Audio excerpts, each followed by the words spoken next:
go back and sit down. I'll repeat the announcement about the filming crew. There's a filming crew that is filming this talk from the back, and they will also do audience shots. If you don't want to be on the shot, don't look backwards, because they're filming from the back. I would like to welcome Andreas Antonopoulos. He's the author of Mastering Bitcoin and Internet of Money. And this talk is called The Future of Money, which he said that it keeps changing, so his talk is always different. So we're really excited to learn what the future of money is now. So please, warm welcome for Andreas.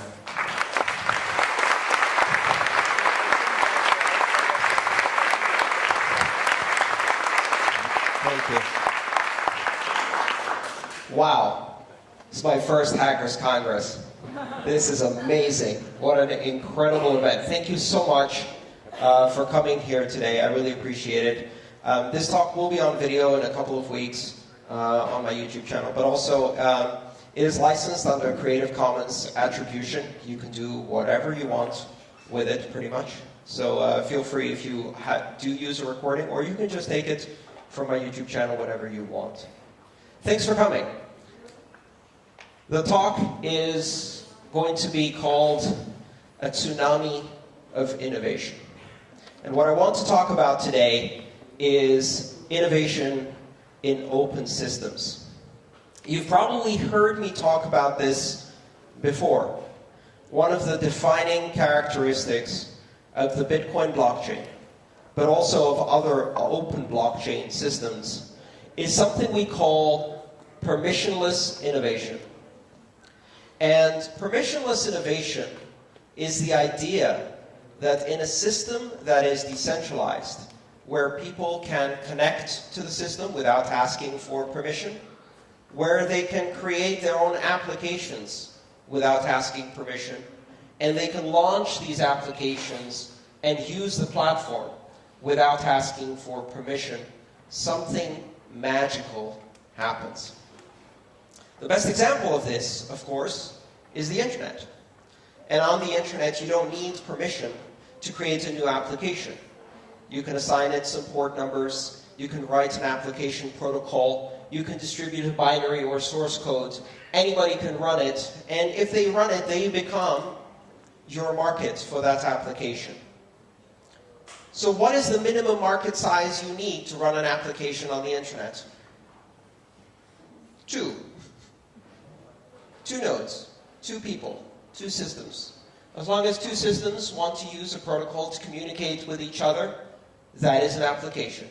That is an application market.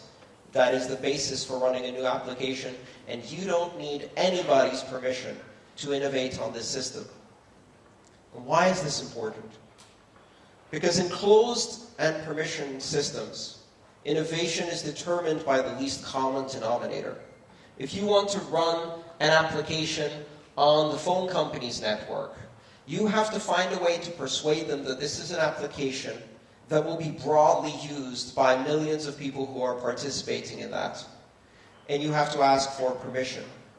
And only if your application has a very large market share will it ever run. And the essence of permissionless innovation is that you do 2 things. One, you create the possibility of micro-innovation. Innovation for a market of 2. A special purpose application that nobody in the world cares about except for these 2 people or these 2 systems. And they can do micro-innovation in a tiny, tiny environment and create exciting new applications for which the only 2 people who are excited are the ones participating in that application, and that's enough.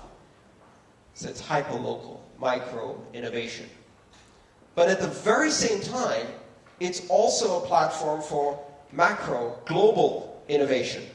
The very same application that appeals to 2 people can go 2 people, 2,000 people, 20,000 people, 200,000 people, 2 million people, 2 billion people.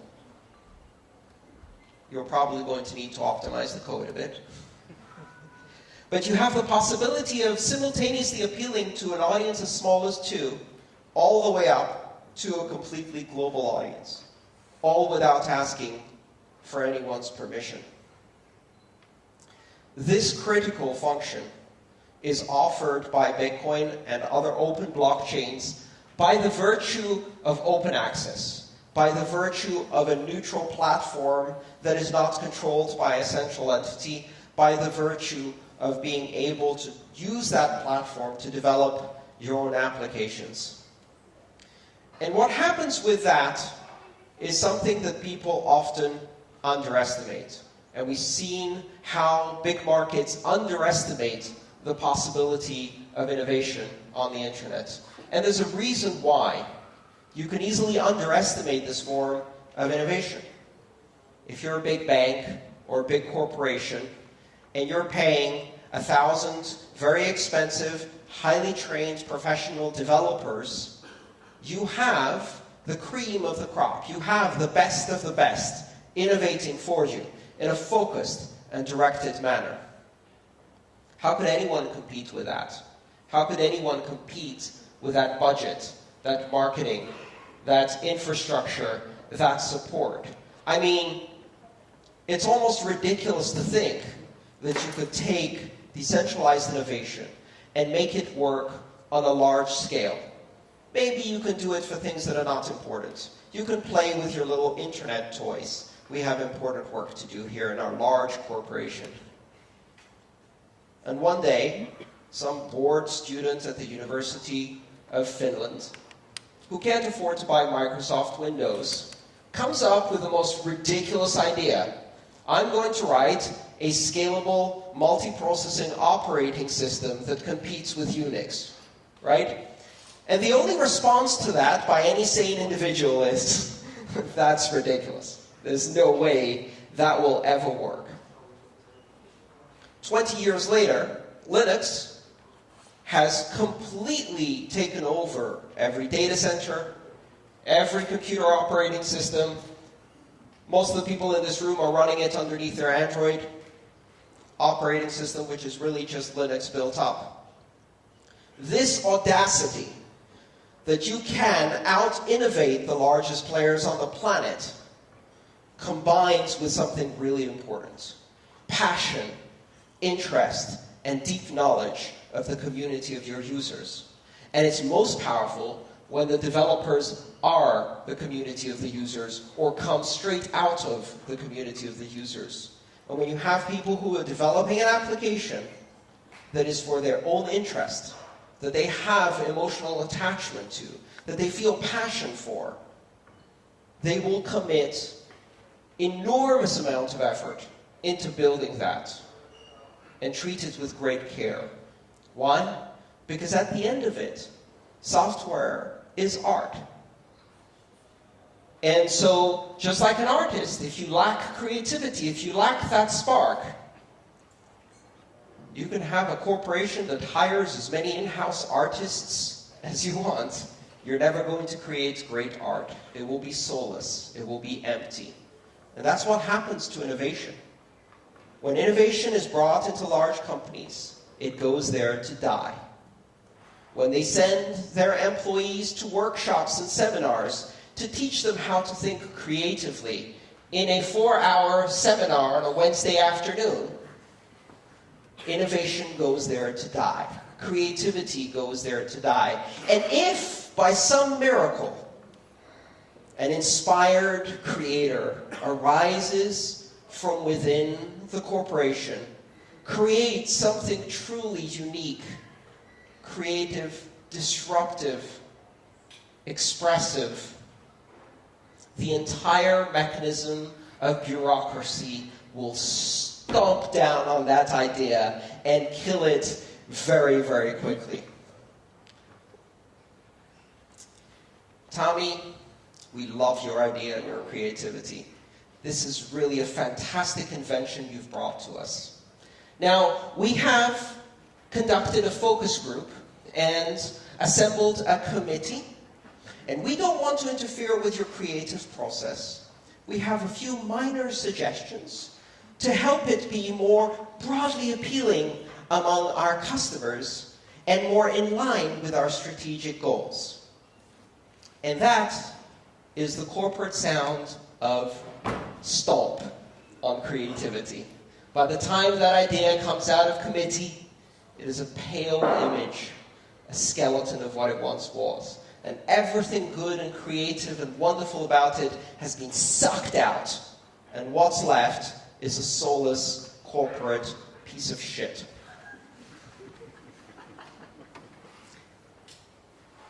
And yet, when presented with decentralized innovation, when shown the potential of everyone on the planet, independently and on their own being able to innovate on the internet, to create content, to create beautiful works of art, to contribute to human knowledge, when presented with the idea that an open blockchain allows everyone in the world to create applications, they underestimate it. They cannot fathom how an unruly mess of untrained, untutored, and unpaid volunteers can ever compete with their finely geared machine. And every time they miss the point. This happens again and again, and you see it through history. You would think by now, after 20 years of observing the internet at work,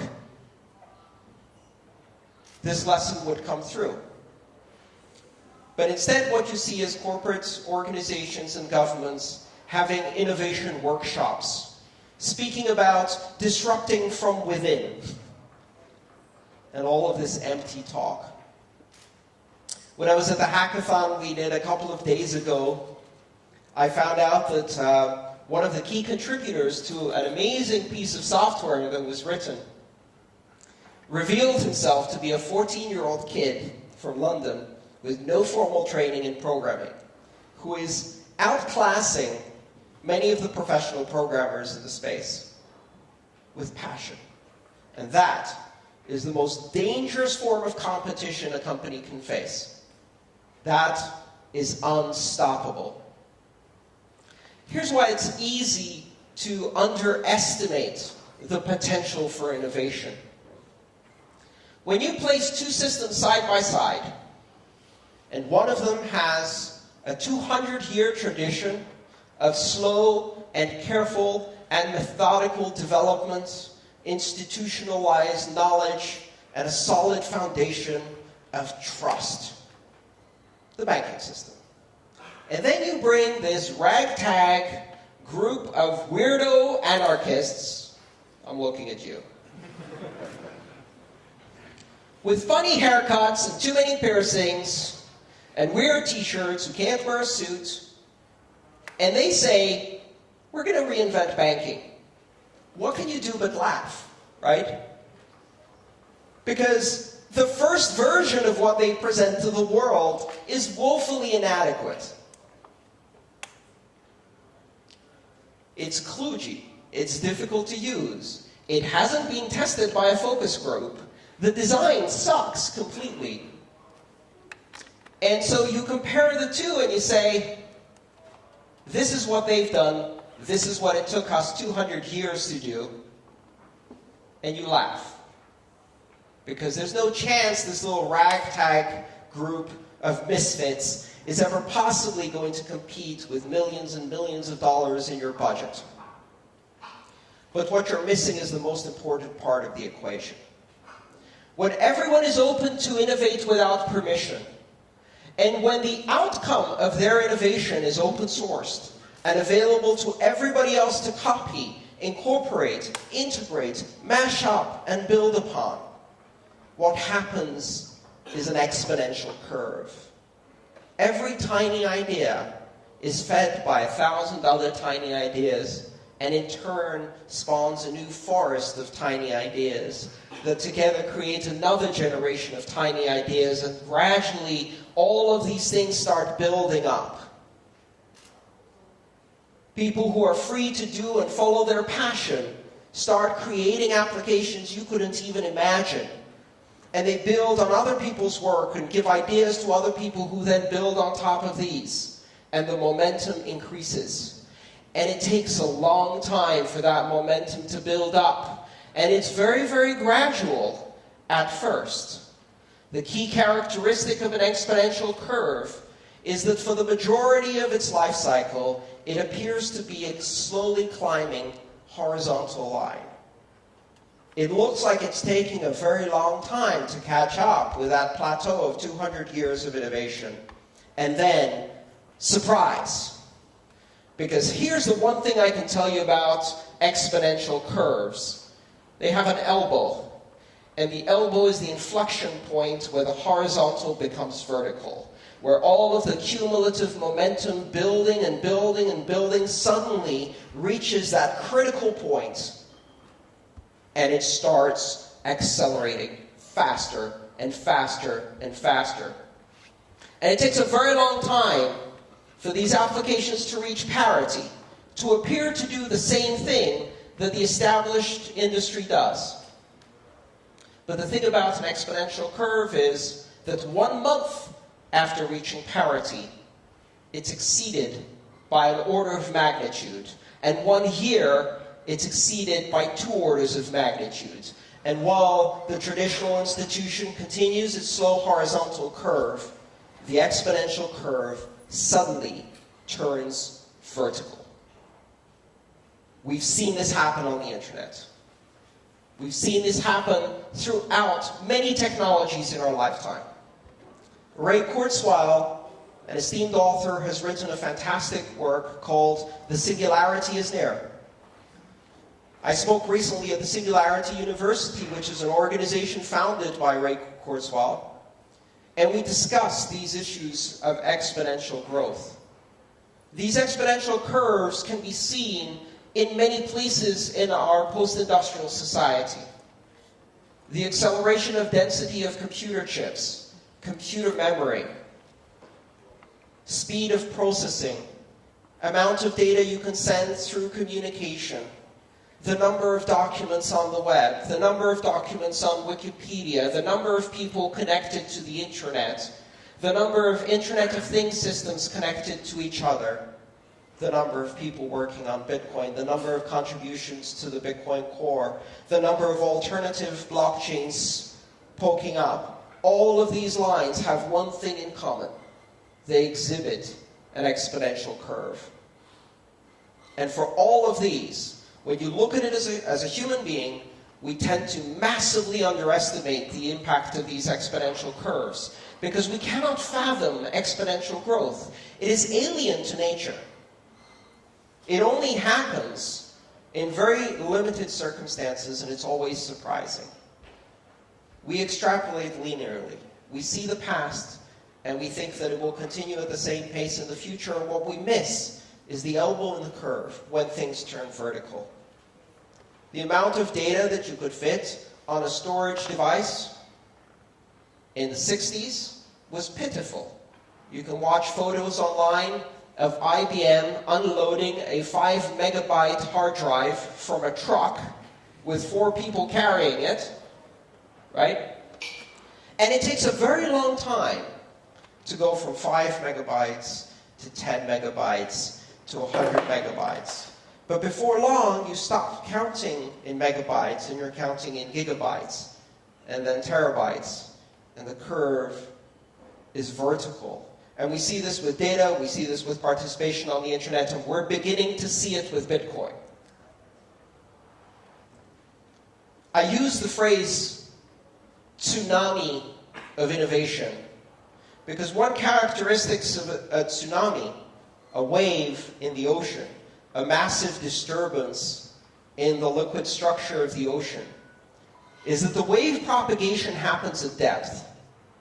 If you're a fisherman and you're 500 miles out from the coast, and a tsunami passes, you can't even distinguish it from the other waves. It's a little slosh that passes you by. There's 200 feet of slosh underneath that you can't see, and it's held at depth. And then, the wave reaches the continental shelf. And as it hits the edge of the continental shelf, it climbs. And by the time it hits the beach, it's 200 feet high. And if you were looking out in the ocean It's like, oh, it's a little wave. Oh, it's a medium wave. Oh, it's a big wave. Oh, shit, run for the hills. This is going to be the experience of institutionalized banking. This is going to be the experience of institutional regulation of government. This is going to be the experience of decentralized innovation on the web. This is going to be the experience of applications of trust. This is going to be the experience of the blockchain-powered Internet of Things. Every organization that is observing this is going to say, oh, it's an interesting concept. Oh, it's kind of very interesting. Oh, it's getting kind of bigger. Oh, shit, run for the hills. The first indication you have, in fact, is that the water recedes. And that's the wrong time to go sunbathing on the beach. Right now, it is very easy to underestimate the innovative potential of Bitcoin. Right now, you see the early stage prototype. Right now, you see the beginnings of a system that has some promise, but its biggest promise is not in what is there. It's in what is to come. And the reason the promise lies in what is to come is because of the power of innovation without permission by individuals who have a particular interest, an interest that is not served and will never be served by the current system. Let's look at just one example. Let's say you're a person with a disability. You have a problem with your hearing or your sight or a cognitive problem. You have some kind of difficulty with numbers, dysnumeria, or with words, dyslexia. And what can you ask your bank to do to make your life easier? Can you ask them to modify the online banking application to make it more suitable to you? Can you ask them to modify their ATMs to make it more useful to you? With great resistance, they might try to serve you. In fact, they'll be able to do it a lot easier on the web than they can do it on their ATM network or their physical locations. Now imagine what happens if you're a software engineer and you have a disability. Or if you're a software engineer and your best friend, your cousin, has a disability. And you look at Bitcoin and you say, my friend doesn't have a good way of remembering PIN numbers. He would be, or she would be, much better served with pictures of animals. My friend doesn't have a good way of visualizing small information. She would be better served by the information being magnified. My friend doesn't have good understanding of social engineering and cognitive threats. He or she would be better served by a community management through multisig. How many people do you need to persuade to write that application? No one. You write it. You improve the world in a tiny way for one person. And others will find it. And they will say, this is the application I've always been looking for. I now have been empowered by the innovation of a complete stranger, and I can use it. And the tsunami builds, and the momentum builds. And every single developer operating in this space, we're not solving big universal problems. We're solving small local problems that matter to us, because we control where we want to invest our creative energy and our passion. And there is nothing in the world that can stop that once it gains momentum. It is an absolute tsunami of innovation, and it is coming. Thank you.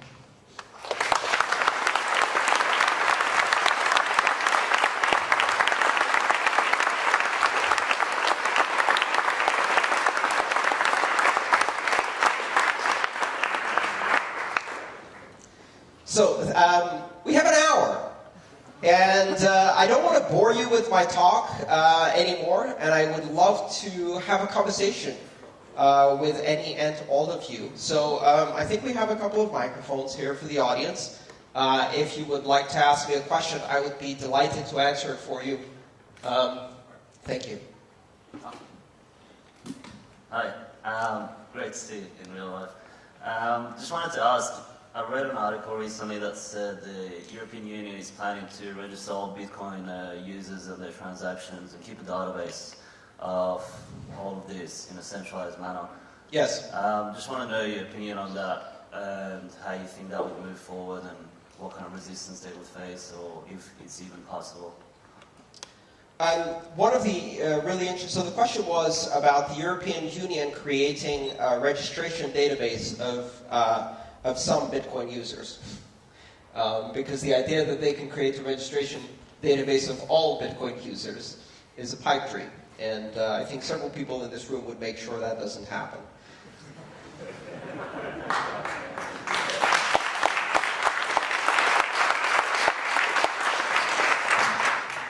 In an open system, people have choices.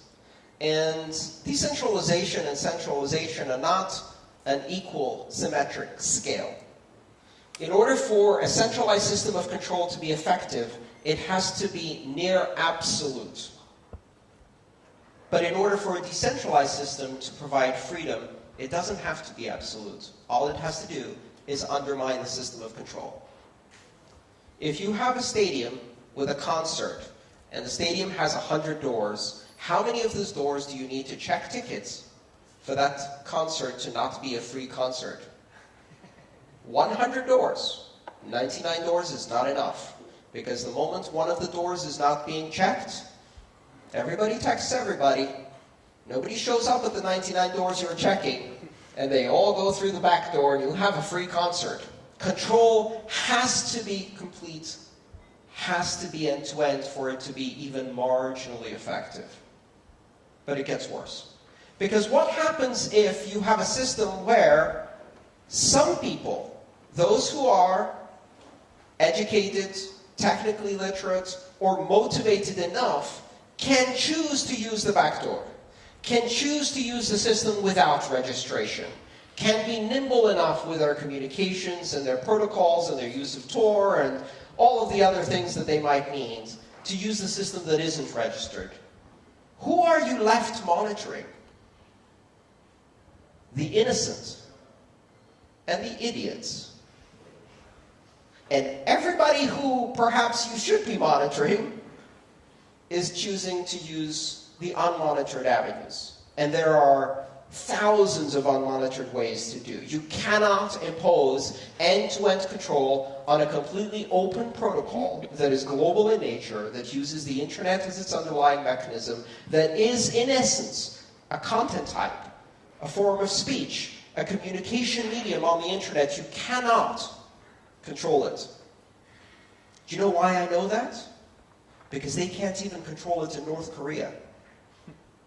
You can get American movies depicting American actors killing a simulation of Kim Jong-un in North Korea on a USB drive. I imagine the penalty that applies to that is a bit higher than what the European Union will be able to pass legislatively. And yet they can't stop it. And if you can't stop it there, what chance do you have of stopping it in a multicultural society like the European Union, or in an open borders world like the one that Bitcoin creates? Let them try. They're wasting their time. And it gets worse. Because what are they going to end up doing?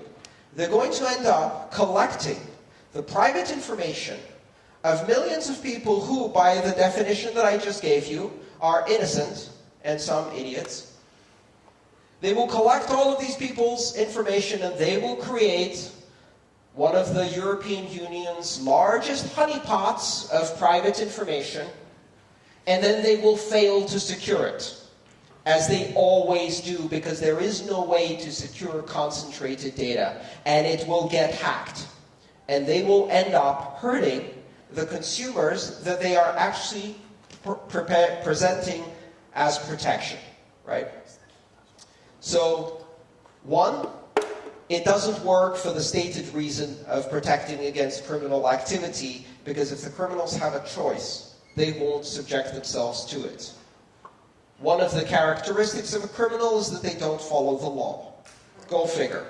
2, it will actually reduce the ability to innovate within the European Union, and it will harm most the properly organized, legitimate small businesses that are creating jobs in this space. And 3, finally, after failing to achieve all of its goals, it will hurt the very citizens that it aims to protect, because it will expose their private information. And we're going to see this happen again and again and again in this world. Thank you. Let's take another question. Okay, we have a question from people watching the stream, so I'm going to read it from the phone. Thank you. What about Bitcoin democracy and profiling specialized Bitcoin mining companies gaining more and more power over Bitcoin network? Do you see this decentralization of Bitcoin network to be a dangerous thing or not? I think he meant centralization. Yes. Bitcoin mining is currently centralized, and my theory is the reason that Bitcoin mining and mining pools have become centralized is because over a period of 7 years, we saw an approximately 1 million times increase in the performance of mining equipment. We saw essentially 2 decades worth of development of semiconductor capacity and density express itself in 7 years in Bitcoin, from mining on a laptop, which is what Satoshi did during the first several months, even in 2 years, to mining on a graphics card, to mining on a field programmable gate array, to mining finally on ASICs at 60 nanometers, and then ASICs at 48 nanometers, and then ASICs at 36 nanometers, and ASICs at 24, ASICs at 18, 16, and now we're hitting that level where it's about at 16 to 12 nanometers. Basically what you've done is you've replayed the history of the semiconductor industry in 7 years. In fast motion.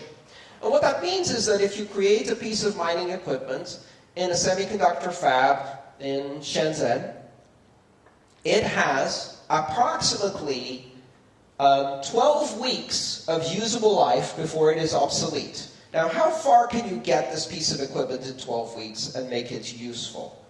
If you put it on a ship, it leaves Shenzhen as a highly sophisticated piece of very expensive electronics, and it arrives in Los Angeles 16 weeks later as scrap metal. So instead, you get hired to build it, it goes on a truck, it ends up in a warehouse in the neighboring province, hooked up to power as quickly as possible, where it sits on a shelf for 1 month, 1.5, 2 months at most, and then it gets thrown away, and the cycle starts again. That automatically means you can't expand the availability of these equipment. But something magical has just happened, and nobody has really noticed it. We hit the front of Moore's Law. We went from performance increases of 1,000 or more per year to 2x, 2 times better, every 18 months. That's Moore's Law. In every other area of computing, Moore's Law is amazingly fast. In Bitcoin mining, it is 10,000 times too slow. Now, that piece of equipment that comes out at 16 nanometers cannot be obsoleted for 2 years, because there is no better than 16 nanometers. You have to invent the technology, build the factory. And so that piece of equipment can now travel broadly. In fact, having a warehouse full of this equipment is now a disadvantage, because if you put all of the equipment in one warehouse and it burns down, you lose all of your capital. If you put it all in one warehouse and your workers go on strike, you lose all of your capital. If you put it in one warehouse and your power is cut for 4 days, you lose all of your capital. But if you take 100,000 of these devices and you sell them, and they get plugged into 100,000 kitchens, and they're used to make hot water for tea, then the reliability and resilience of that network changes dramatically. So I believe that the Bitcoin mining ecosystem is going to get re-decentralized because the fundamental economic pressure that existed, the most important economic pressure, has now changed dramatically. It's going to take at least 2 years until we see the impact. I also think people overestimate how much actual power the miners have that doesn't involve them destroying their own financial interests. And finally, quite honestly, if Bitcoin failed to achieve its decentralization potential, there are many people who understand how it works. And so we'd start with a new one. I don't think that's going to be necessary. But if it is necessary, I would like to buy some when it first starts. All right. I think the question also covered the not so open innovation access to Bitcoin Core commit, right? So not everyone can actually develop the Bitcoin Core software. There are some doors you need to pass first. So what about this democracy? Of course, there are alternative blockchains, so you can always move away, but... There are alternative options, and the reason Bitcoin Core is the choice of many of the companies that choose to use that and many of the users that choose to run the software is because at the moment they deliver better software. And how do I know that? Because the market chooses to use it. This is an open market-based system. You can write your own, and if it's better, it will win.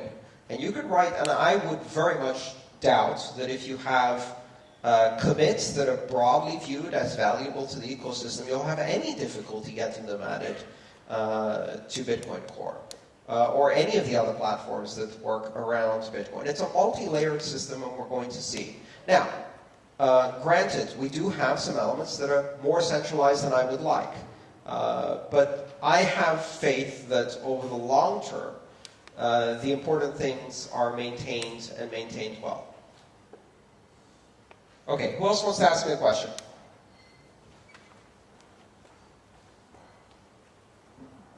Thanks for the great talk.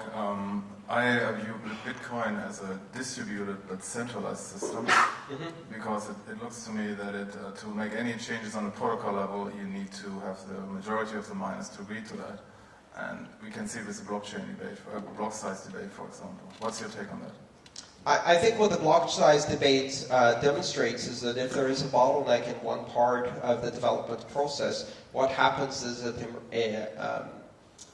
different paths emerge. People find alternative ways to achieve the same goal that are perhaps more creative. So we've seen the development of both alternative clients. We've seen the development of better mechanisms for estimating fees and prioritizing transactions, which was really critical for the stability of the network. But we've also seen the development of second layer technologies, sidechains and Lightning Network and bidirectional payment channels and things like that. And quite honestly, segregated witness and some of the other transactional optimizations that are coming out of Core itself. So I don't think there's any limit to the number of choices that may be presented to solve the scaling problem. And quite honestly, it's not a dire problem if people are not trying to bypass the system that we have. And the truth is, people are not. If the miners thought it was a dire problem and it affected their financial interest, they would switch in a day, and we would see alternatives. Also, quite honestly, we have a broad open market for competition. And so other systems choose to use bigger blockchain block sizes, different rates of transaction creation, etc. Now, the argument is that that ends up centralizing the system even more, and that some efficiency is the price you pay for liberty. And the nice thing about this is that you have this whole ecosystem where all of these questions can be resolved in a way that is completely voluntary. So people can voluntarily choose to use the currency of their choice, the blockchain of their choice, the client of their choice, the software of their choice. And by having these choices, they push the development in the direction that the market wants to go. And the amazing thing about having something like Bitcoin is it opened the door to give you choices. And now that we have the door open, you can switch your Bitcoin into any other currency in less than 2 minutes using a variety of open systems and in a very anonymous way even. And so if you have choices, the question is, what are you saying? Are you saying the market is wrong about choosing the current system versus another system? And I think there are many opinions, but in the end, the choices of the market really speak loudest, because that's where you have the intersection of personal freedom and personal interest that gives you the best answer.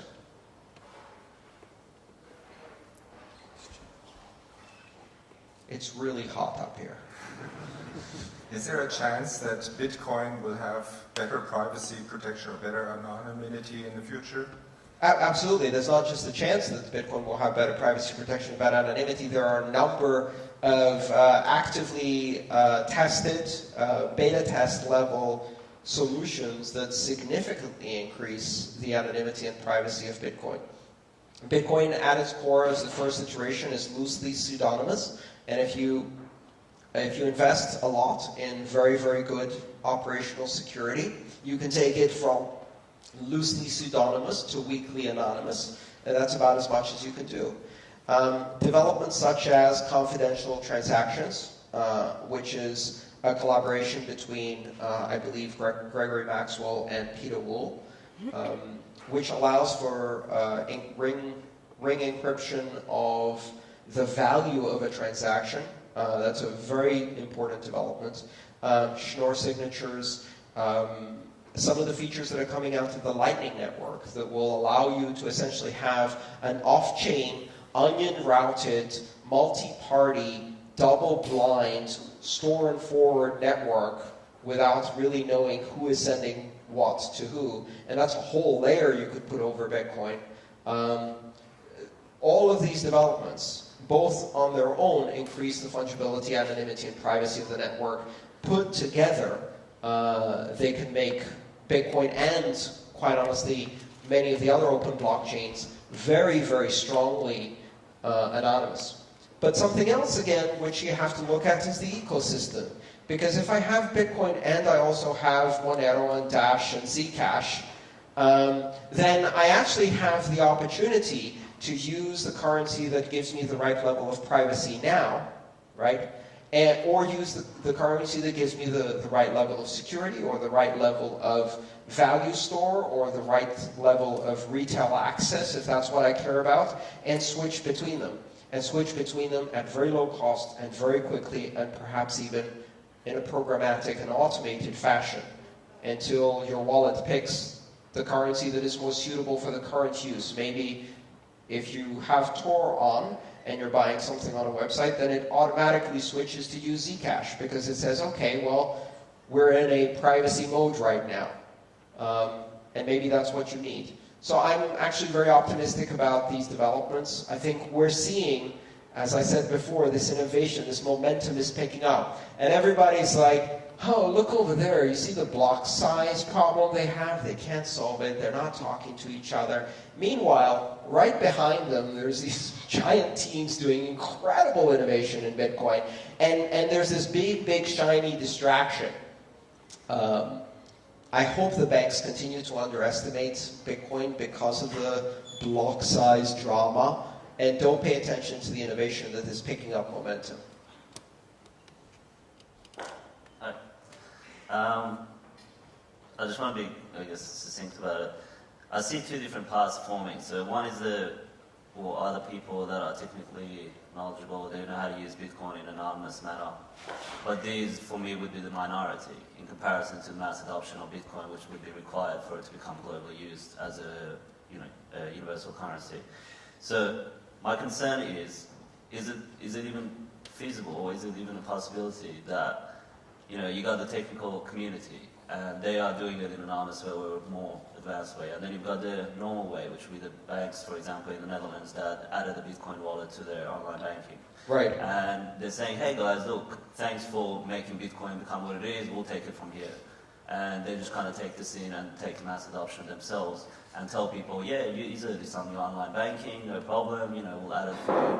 And then they have a complete database of all the transactions and everything people do, as you referred to it before.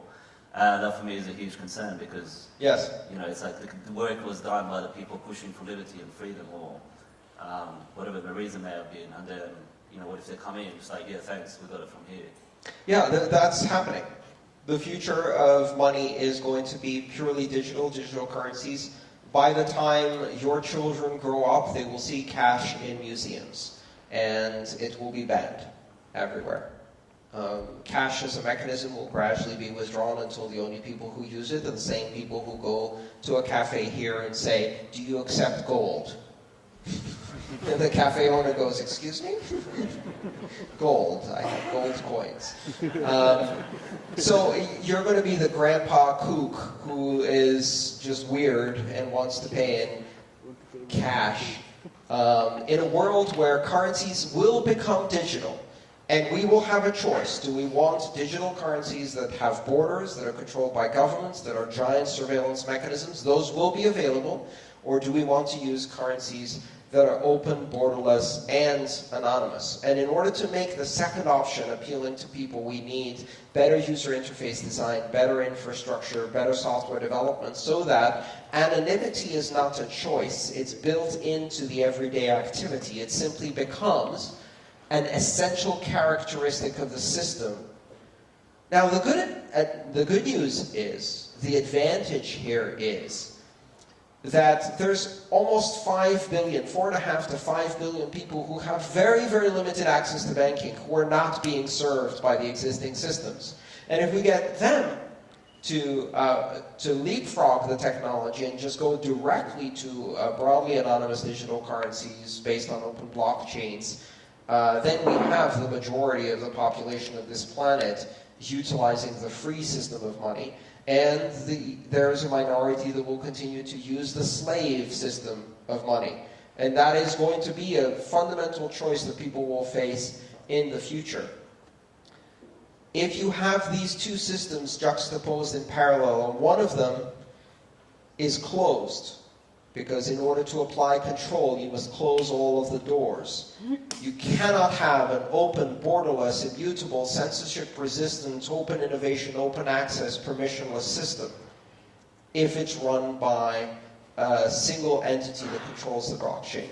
Because if they control it, they then automatically have a responsibility to censor any transactions that every government chooses to tell them are not allowed.